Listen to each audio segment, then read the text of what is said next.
Good day, sir. I'm Lady Chalgaljano, third year Criminology Section Bravo, and in this video, I will read the Article 16 and 17 of the Revised Penal Code. Article 16. Who are criminally liable? The following are criminally liable for grave and less felonies. Number 1, principals. Number 2, accomplices. Number 3, accessories. The following are criminally liable for light felonies. Number 1, principals. Number 2, accomplices. Accessories not liable for light felonies because the individual prejudice is so small that penal sanction is not necessary. Only natural persons can be criminals as only they can act with malice or negligence and can be subsequently deprived of liberty. Juridical persons are liable under special laws. Manager of a partnership is liable even if there is no evidence of his direct participation in the crime. Corporations may be the injured party. General rule: corpses and animals have no right that may be injured. Exception: defamation of the dead is punishable when it blackens the memory of one who is dead. And Article 17, principals. The following are considered principals. Number 1, those who take a direct part in the execution of the act. Number 2, those who directly force or induce others to commit it. Number 3, those who cooperate in the commission of the offense by another act without which it would not have been accomplished. Principals by direct participation. Requisites for 2 or more to be principals by direct participation. Number 1, participated in the criminal resolution or conspiracy. Number 2, carried out their plan and personally took part in its execution by acts which directly tended to the same end. Conspiracy is unity of purpose and intention. Establishment of conspiracy. Number 1, proven by overt acts. Number 2, not mere knowledge or approval. Number 3, it is not necessary that there be a formal agreement. Number 4, must prove beyond reasonable doubt. Number 5, conspiracy is implied when the accused had a common purpose and were united in execution. Number 6, unity of purpose and intention in the commission of the crime may be shown in the following cases.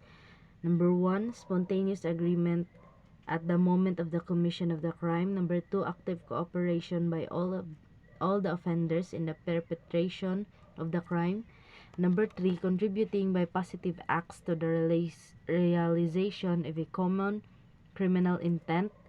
Number 4, presence during the commission of the crime by a band and lending moral support thereto. Number 5, while conspiracy may be implied from the circumstances attending the commission of the crime, it is nevertheless a rule that conspiracy must establish by positive and conclusive evidence.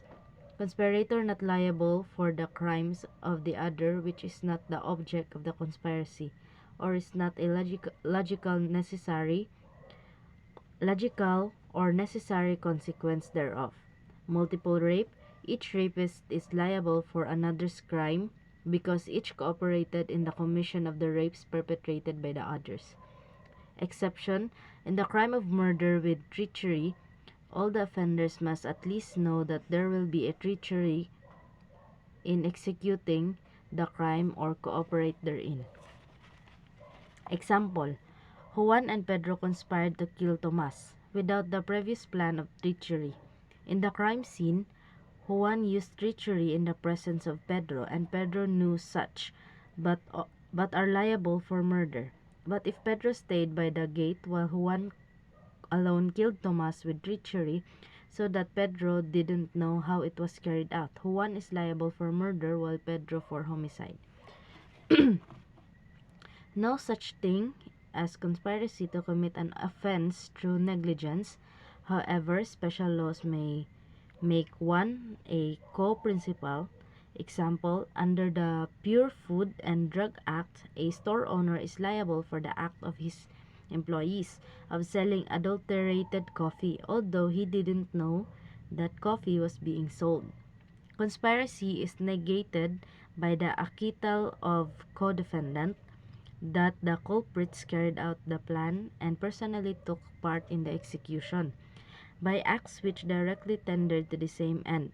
Number 1, the principals by direct participation must be at the scene of the crime, personally taking part. Although he was not present in the scene of the crime, he is equally liable as a principal by direct participation. Number 2, one serving as guard pursuant to the conspiracy is principal direct participation. If the second element is missing, those who did not participate in the commission of the acts of execution cannot be held criminally liable unless the crime agreed to committed is treason, sedition, or rebellion. Principals by induction, those who directly force or induce others to commit it. Principal by induction liable only when principal by direct participation committed the act induced. Requisites: number 1, inducement be made directly with the intention of procuring the commission of the crime. Number 2, such inducement be the determining cause of the commission of the crime by the material executor. Forms of inducement: number 1, by price, reward, or promise. Number 2, by irresistible force or uncontrollable fear. Number 3, commander has the intention of procuring the commission of the crime.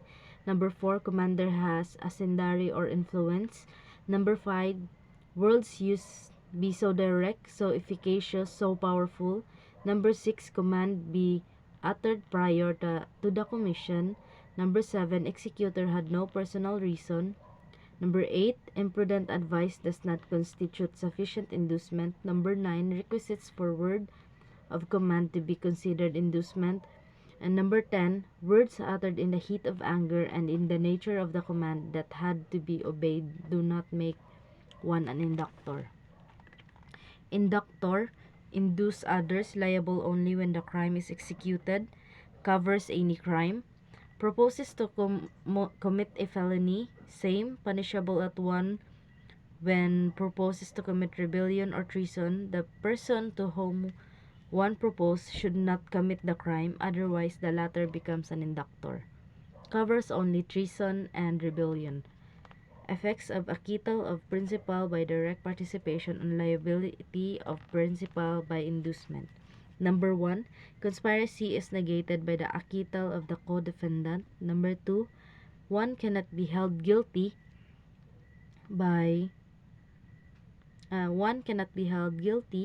of investigating the commission of the crime without first showing the crime has been actually committed by another.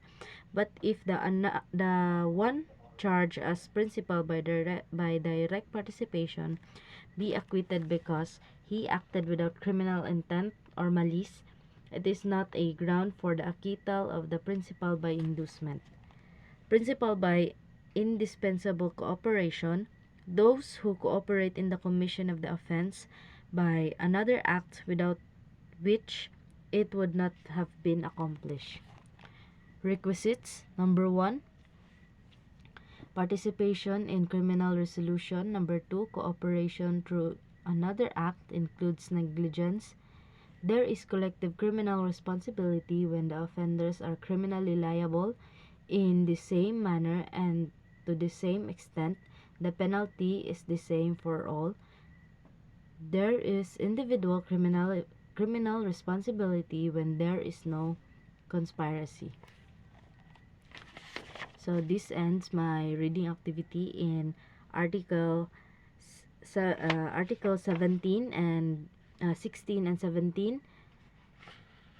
And again, I'm Lady Chal Galdiano, third year BS Criminology, Section Bravo.